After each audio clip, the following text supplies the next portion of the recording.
Assalamualaikum semua kepada anak-anak tahun 5. Pada hari ini kita akan menyambung kembali tajuk reka bentuk dan teknologi. Baik, pada hari ini kita akan mempelajari unit 2, muka surat 20 berkaitan dengan aplikasi reka bentuk teknologi kejuruteraan. Alia melihat ayahnya sedang memasang satu alat di halaman rumah mereka. Ayah, sedang buat apa? Ayah sedang memasang lampu solar. Lampu ini akan bernyala pada waktu malam tanpa menggunakan elektrik dari rumah. Wah, lampu solar menyala. Ayah, bolehkah kita menghidupkan kipas menggunakan cahaya matahari? Boleh, tetapi mesti menggunakan panel solar untuk menyerap cahaya matahari. Baik, selain cahaya matahari, terdapat beberapa lagi sumber semula jadi yang boleh kita gunakan untuk menjana tenaga boleh baharu. Apakah tenaga boleh baharu?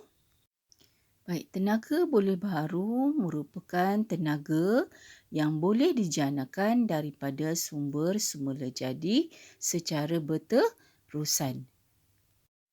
Baik, tenaga boleh baharu bermaksud tenaga ini sentiasa ada di muka bumi kita. Dia tidak akan habis. Contoh sumber tenaga boleh baharu adalah seperti matahari. Cahaya matahari merupakan sumber tenaga utama. Tenaga yang diperolehi daripada matahari juga dikenali sebagai tenaga solar. Jadi tenaga ini boleh ditukarkan kepada tenaga elektrik dan tenaga haba.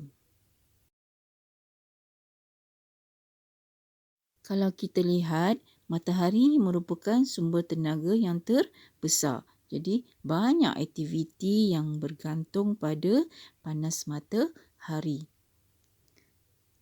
Oleh itu, cahaya matahari sangat penting untuk kegunaan manusia.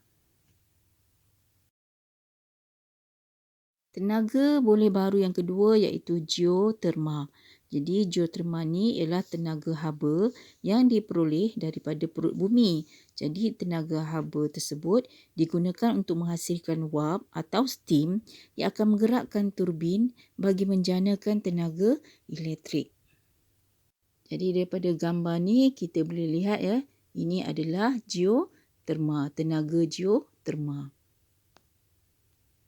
Baik, tenaga ini diambil daripada perut bumi untuk menghasilkan wap atau steam untuk menggerakkan turbin.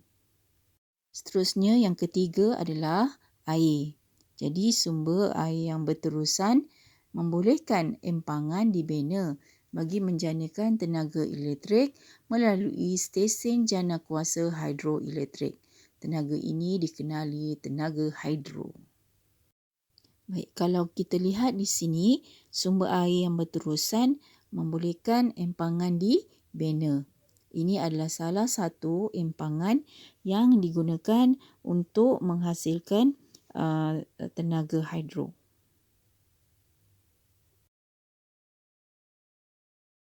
Baik, seterusnya tenaga boleh baharu yang keempat adalah angin.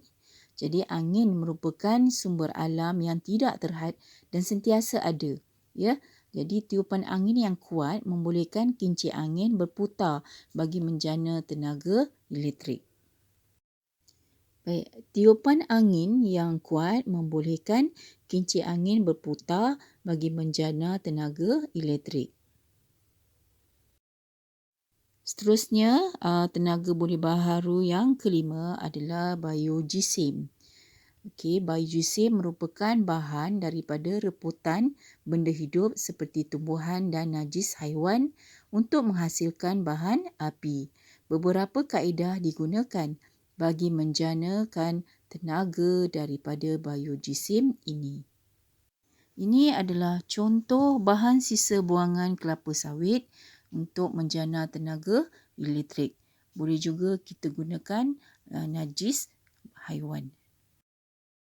Tenaga boleh baharu yang keenam adalah ombak. Jadi ombak laut yang kuat menjanakan tenaga elektrik melalui turbin yang diletakkan pada stesen jana kuasa.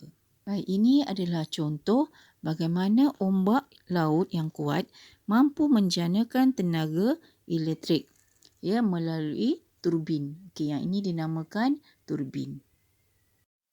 Melalui turbin akan menghasilkan tenaga elektrik yang akan disalurkan kepada penduduk.